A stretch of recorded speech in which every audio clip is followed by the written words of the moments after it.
पितृपक्षात कोणत्याही दिवशी पितरांच्या फोटोवर अर्पण करा। ही एक छोटीशी वस्तू 7 जन्मांचे पितृदोष दूर होतील।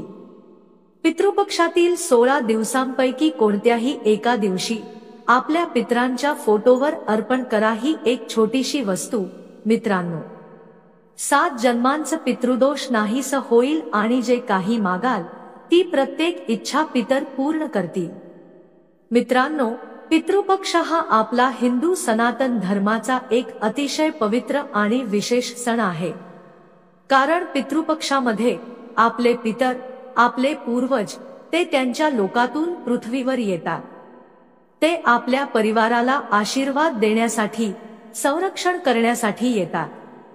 होय मित्रांनो, आपल्या शास्त्रात स्पष्ट सांगितलं आहे, ज्या घरामध्ये पितरांचा सन्मान होतो, ज्या घरामध्ये पितरांचा आशीर्वाद असतं, त्या घरामध्ये कधीच कोणत्याही गोष्टीची कमतरता राहत नाही। बघा, पितृपक्ष हा एक अत्यंत महत्त्वाचा पर्व आहे। अनेक लोक पितरांना प्रसन्न करण्यासाठी मोठमोठ्या पूजा करतात, हवन करतात, अनेक उपाय करतात। पण मित्रांनो, आज या व्हिडिओमध्ये मी तुम्हाला एक अशी छोटीशी गोष्ट सांगणार आहे, जी जर तुम्ही तुमच्या पितरांच्या फोटोसमोर अर्पण केली तर तुमचं आयुष्य धन्य होईल। बघा मित्रांनो, प्रत्येक हिंदू घरात पितरांचा फोटो लावलेला असतो आणि आपल्या सनातन धर्मात पितरांच्या फोटोंनाही एक विशेष स्थान दिले गेले आहे। शास्त्र म्हणतं की पितरांचे तर्पण करण्यासाठी आणि त्यांची उपस्थिती जाणवावी म्हणून घरामध्ये त्यांचे फोटो लावले जातात। त्या फोटोंकडे बघून त्यांना आठवणही केली जाते। होय, हे खरं आहे। तर मित्रांनो, आज मी तुम्हाला जी गोष्ट सांगणार आहे ती लाखो कोट्यवधी रुपयांची नाही, ती गोष्ट तुमच्या घरातच सहज मिळेल। पण या उपायाला यशस्वी बनवण्यासाठी काही विशेष नियमांचं पालन करणं फारच गरजेचं आहे। कारण नियमांशिवाय कोणताही उपाय कधीच फळ देत नाही। म्हणून या श्राद्ध पक्षाचे काही खास नियम आणि सावधगिरी तुम्हाला नक्कीच माहीत असायला हवी। मित्रांनो, मला माहिती आहे तुमचा वेळ खूप मौल्यवान आहे, म्हणून मी जास्त वेळ घेणार नाही। पण व्हिडिओ सुरू करण्याआधी कृपया ह्या लहानशा व्हिडिओला एक लाईक द्या आणि कमेंट बॉक्समध्ये पितृदेवताभ्यो नमः जरूर लिहा। बघा मित्रांनो, पितरांसाठी जल, भोग, तर्पण यांचं महत्त्व आहे, पण काही गुप्त गोष्टी अशाही असतात ज्या खूप कमी लोकांना माहीत असतात। काही लोकांना माहिती असते पण ते त्यावर विश्वास ठेवत नाहीत। हो मित्रांनो, काही विशिष्ट वस्तू अशा आहेत ज्या पितरांच्या फोटोमागे किंवा भोगाच्या मागे ठेवण्यात येतात। याचा हेतू केवळ दाखवावा नाही, तर आध्यात्मिक संपर्क साधणे हा असतो। खूपदा असं होतं की पितर आपल्याला स्वप्नात दिसतात, काहीतरी सांगू इच्छितात पण सांगू शकत नाही। अर्ध्या रात्री झोपमोड होते, असं वाटतं काहीतरी आहे जे बोलायचं आहे पण बोलू शकत नाही। हे सगळं पितरांचे संकेत असतात। कधी कधी असे पूर्वज देखील असतात ज्यांच्याबद्दल आपल्याला काहीच माहिती नसते, जसे की आजोबांचे आजोबा किंवा आणखी मागील पिढ्यांतील कोणी। ते देखील आपलेच पितर असतात आणि त्यांनाही तेवढंच महत्त्व आहे। कधी कधी घरात सर्व पितरांचे फोटो नसतात, म्हणून जर तुम्ही ही एक गोष्ट केलात तर तुमच्या जन्मोजन्मीच्या पितरांना शांती लाभेल। आणि शास्त्र म्हणतं की पितरांना शांती लाभली की घरात कधीही गरिबी, कर्ज, भांडणतंटे किंवा दुःख राहत नाही। हो मित्रांनो, आजचा हा विषय तुम्ही शेवटपर्यंत बघा, कारण त्याचा फायदा कोणाचा होणार आहे? फक्त आणि फक्त तुमचाच। गाईला पोळी देणं, कुत्र्याला पोळी खाऊ घालणं, पिंपळाच्या झाडाला पाणी अर्पण करणं, हे सगळे उपाय तुम्हाला खूप लोकांनी सांगितले असतील। पण मित्रांनो, आज मी जी गोष्ट सांगणार आहे ती खूप प्रभावी आणि सिद्ध गोष्ट आहे। ती वस्तू आजच घेऊन या। होय मित्रांनो, काला तीळ, काळे तीळ। प्राचीन काळापासून ऋषीमुनींनी काले तिळाला खूप शुभ मानलं आहे. काळा तीळ शनिदेवाशी संबंधित आहे, पण त्याहूनही अधिक काळा तीळ पितरांच्या तर्पणासाठी सर्वात प्रभावी साधन मानला जातो. पितरांच्या फोटोपाठी थोडेसे काळे तीळ ठेवले तर ते आत्म्याला शांती देण्यासाठी कार्य करतात. जेव्हा तुम्ही शिवलिंगावर तीळ अर्पण करता तेव्हाही त्याचा उद्देश पितरांना शांती देणं असतो. काळा तीळ हे आत्म्यांच्या शांततेचं माध्यम आहे. त्यातून निघणाऱ्या सूक्ष्म ऊर्जा पितरांना आकर्षित करतात. आपल्या शास्त्रात तर असंही म्हटलं आहे, तेलानाथ परदान नास्ती पितृपूजन. म्हणजे जर एखाद्या व्यक्तीने पितरांची पूजा केली नाही, त्यांच्या तिथी लक्षात ठेवल्या नाहीत, तर कधी कधी आपल्याला माहितीच नसतं की कधी कोण पितर बनले. पण मरणानंतर प्रत्येक व्यक्ती पुढे जाऊन आपला पितरच होतो. म्हणून हे तीळ हे पितर आणि आपल्यामध्ये एक अदृश्य सेतू तयार करतात. त्या तिळांना फोटोच्या मागे लपवून ठेवलं जातं, जेणेकरून इतरांना दिसू नये, कारण हा खाजगी संवादाचा माध्यम आहे. होय मित्रांनो, आता बघा, अनेक लोक आपल्या पितरांच्या शांतीसाठी गयाजी, हरिद्वार, उज्जैन, बनारस इत्यादी ठिकाणी जातात. पण तरीही आजच्या काळात बघा, पितृदोषामुळे खूप लोक त्रस्त आहेत. काही जणांचं लग्न ठरत नाही, काहींना संतती सुख नाही, काहींच्या आयुष्यात जास्त कर्ज आहे, तर काही जण नोकरीसाठी द्रदर फिरत आहेत. काही घरांमध्ये वंश थांबतोय, वंश वाढत नाहीये, तर काहींच्या घरात सतत भांडणं, संघर्ष, दंगली सुरूच असतात. एकमेकांशी प्रेमाने कोणी बोलत नाही, सन्मान करत नाही. होय मित्रांनो, आपले शास्त्र फक्त एक गोष्ट नाही सांगत, तर अनेक गुप्त आणि प्रभावी उपाय आपल्याला सांगतात, जे पितृदेवांशी संबंधित असतात. काही वस्तू पितरांच्या फोटोपाठी ठेवायच्या असतात, काही फोटोसमोर, तर काही भोगामध्ये अर्पण करायच्या असतात. बघा, पितृपक्षाचे जे 16 दिवस असतात, त्यात ज्या तिथीला आपल्या पितरांचं निधन झालं, त्याच तिथीला त्यांचं तर्पण, स्मरण, भोग अर्पण केलं जातं आणि त्यांच्या आशीर्वादासाठी पूजा केली जाते. पितरांच्या फोटोपाठी एक लहानसं जलपात्र ठेवावं असं सांगितलं जातं. आता यामागचं कारण काय आहे हे मी तुम्हाला सांगते. बघा मित्रांनो, बरेच लोक फोटोसमोर दिवा, नैवेद्य ठेवतात, पण गुप्त स्वरूपात फोटोमागे तांब्याचं किंवा मातीचं एक छोटं जलपात्र ठेवणं ही एक जुनी परंपरा आहे. जल हे पितरांसाठी आत्मिक मार्गाचं इंधन असतं.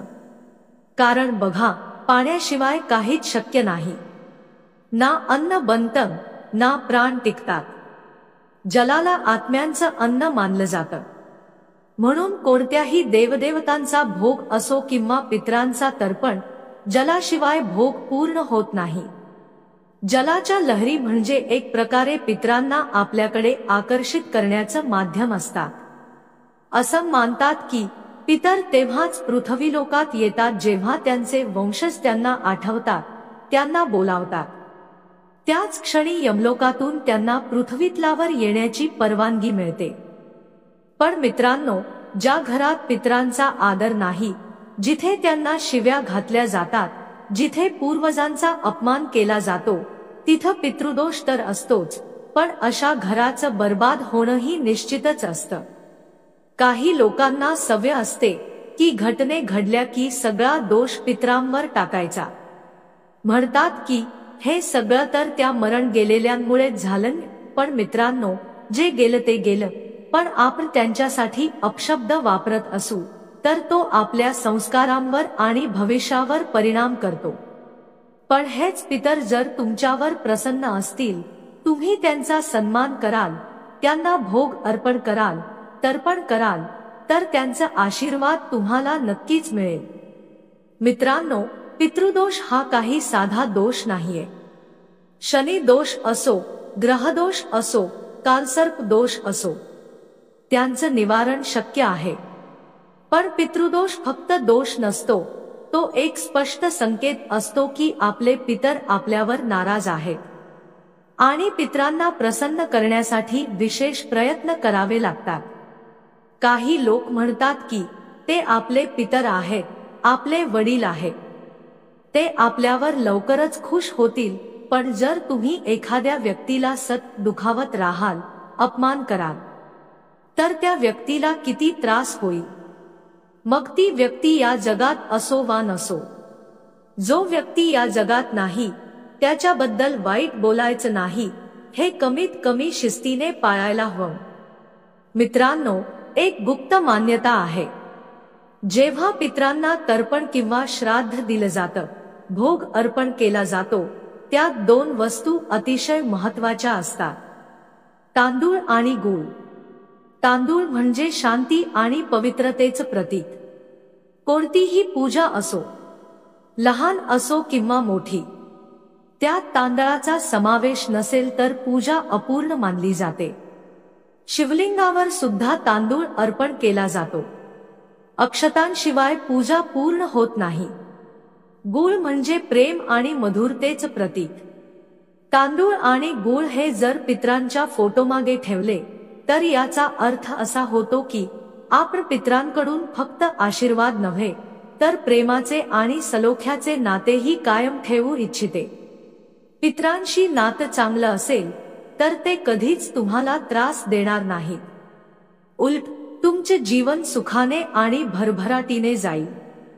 पितरांच्या आशीर्वादाशिवाय माणूस काहीच नाही। काही लोक कुलदेवता आणि पितृदेवता यांना एक समजतात, पण हे पूर्णपणे चूक आहे। पितृदेव कोण? जे आपल्या मृत पूर्वजांचे आत्मे आहेत, जे या जगातून निघून गेले, यमलोकात गेले, पृथ्वीतलावर राहणार नाही। कुलदेव देवता कोण? आपल्या घराण्यात पूर्वापार ज्या देवतांची पूजा होत आली आहे, जसे काहींचे भैरव बाबा, काहींच्या माताजी। कुलदेवता अजूनही या जगात विराजमान आहेत आणि आपल्या घराचं रक्षण करत आहेत। पण पितृदेव जगातून गेले आहेत, त्यांचा एक अंश मात्र आपल्या आजूबाजूला असतो। तो संकेत देतो की ते समाधानी आहेत का नाराज आहेत। म्हणून लक्षात ठेवा मित्रांनो, पितृपक्ष हा केवळ एक सण नाही, तो एक संवादाचा मार्ग आहे आपल्याला आणि आपल्या पितरांमध्ये। पितृपक्षात बरेच पितर आपल्या वंशजांना स्वप्नात दर्शन देतात, संकेत देतात। पहा, फोटो किंवा भोगाच्या मागे ठेवलेले तेल, धूप, जल, गूळ, तांदूळ, लवंग आणि पांढरे फुले, हे सगळं दाखवण्यासाठी नाही तर आत्मिक पूल तयार करण्यासाठी असतं। जेव्हा आपण ही गुप्त वस्तू श्रद्धेने ठेवतो तेव्हा आपल्या आणि पितरांमधील आत्मिक बंध अधिक दृढ होतो आणि तो बंध आपल्या आयुष्यात शांती व समृद्धीची सुरक्षा करतो। मित्रांनो, पितरांना गुप्त आयटम्स अर्पण करण्याचं रहस्य का आहे हे बघा। प्रश्न येतो की हे आयटम्स सार्वजनिकपणे का ठेवू नये? कारण पितृपूजा प्रदर्शनासाठी नाही। फोटो मागे वस्तू ठेवली तरी त्यात ना दाखवा असतो ना अहंकार, त्यात फक्त आत्मिक शांतता आणि आध्यात्मिक प्रेम असतं। मित्रांनो, हे पूर्णपणे आत्मिक व गुप्त भक्ती आहे, लोकांसमोर हे साधणं योग्य नाही।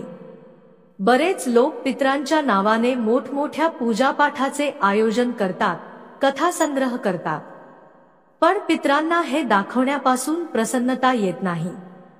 पितर प्रसन्न होतील जेव्हा तुमचे मन खरे असेल, जेव्हा तुम्ही त्यांच्या नावाने केलेल्या पापांची माफी मागाल।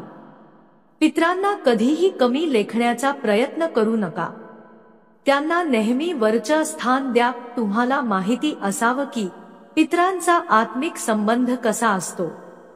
जेव्हा एखादा वंशज श्रद्धेने एखादी वस्तू पितरांना अर्पित करतो, ते त्या वस्तूपासून निसटणाऱ्या तरंगांनी सूक्ष्म लोकांपर्यंत पोहोचतात। पितृपक्षाच्या काळात आत्म्यांचा मार्ग खुला असतो, आत्मा पृथ्वीवर येतात आणि मग पुन्हा परत जातात, म्हणून त्या तरंगांना लगेच ग्रहण होतात। पाठीमागे पांढरे फुले ठेवणं खूप महत्त्वाचं आहे। बऱ्याच वेळा लोक पितरांना माळ घालतात, कंठी घालतात, पण एक गुप्त रीती आहे की भोगाची थाली किंवा फोटो मागे पांढरे फूल लपवावी. पांढरे फूल शांती व मोक्षाचं प्रतीक आहे. हे सूचित करतात की आपण पितरांच्या आत्म्याला परमधाम दिशेने वाढताना पाहू इच्छितो, की त्यांच्या आत्म्याला भटकंती करावी लागणार नाही, त्यांना दुःख होऊ नये. प्रत्येकाला असं वाटतं की पितरांना लवकर मोक्ष लाभावा. आपला पितरांचा कर्तव्य असला तरी तो लवकर होऊन त्यांच्या आत्म्याला शांती मिळेल असं आपण इच्छितो. बघा, कधी कधी एखाद्याच्यावर पितरांचे कर्ज असते. जर वंशज त्या पुण्याच्या कृत्यांना लवकर करीत नाही तर तो कर्ज वाढत जातो. हो मित्रांनो, पितृ आणि अग्नी यांचा रहस्यही महत्त्वाचं सांगितलं आहे. काही परंपरांमध्ये दीपकाच्या मागे 1-2 लवंग ठेवतात, कारण लवंगात सूक्ष्म सुगंधी शक्ती असते, जी दृश्य असलेल्या आत्म्यांना आकर्षित करते. पितृपक्षाच्या काळात असे मानले जाते की हे लवंग लक्षावह आत्म्यांपर्यंत त्या कंपनांनी पोहोचतात. हरी धूप घास ठेवण्याचीही मान्यता आहे. श्रद्धा किंवा तर्पणासाठी घास वापरतात. गणेश पूजेमध्ये पण घास वापरला जातो. ही गुप्त परंपरा आहे की भोग थालीच्या मागे किंवा फोटो मागे काही धूपाच्या स्टिक्स किंवा धूपच्या डाव्यापुढील वस्तू ठेवाव्यात. कारण धूप म्हणजे अमृतत्व आणि निरंतरता. ज्या ठिकाणी पितरांना धूपाने आठवण येते तिथे वंशाची मुळं कधी कोरडी पडत नाहीत. खूप खोल अर्थ आहे यामध्ये. ज्या घरात वंशात संघर्ष, झगडे, कलह असतो, पण जिथे पितरांना दूब, हरित घास वापरून स्मरण केलं जातं, तिथे वंशाची मुळं अजूनही हरित आणि प्रगतिशील असतात. मित्रांनो, आज या व्हिडिओमध्ये आम्ही जे उपाय सांगितले आहे हे सामान्य नाहीत. हे उपाय ख्या मनाने आणि ख्या श्रद्धेने करावे. जर तुमच्या मनात पितृपक्षाबद्दल काहीही प्रश्न असेल किंवा तुमच्या जीवनात काहीही समस्या असेल तर कमेंट बॉक्समध्ये नक्की लिहा. आम्ही तुमच्या सर्व समस्यांचे निराकरण लवकरात लवकर करू आणि तुमच्या जीवनात कधीही काही त्रास होऊ देणार नाही. मित्रांनो, बघा, जर तुम्ही गुरुजीवर विश्वास ठेवा, जर तुम्ही गुरुजींचा सन्मान करा, तर तुमच्या समस्यांबद्दल तुम्ही नक्की सांगाल. आशा करते की तुम्हाला हा व्हिडिओ खूप आवडला असेल. आता त्वरित या लहानशा व्हिडिओला लाईक करा आणि कमेंट बॉक्समध्ये पितृ देवता नमः हे अभिवादन लिहायला विसरू नका. जर तुम्ही आमच्या चॅनेलला सदस्यता घेतलेली नसेल तर लगेच सबस्क्राईब करा आणि आमच्याशी जोडलेले रहा.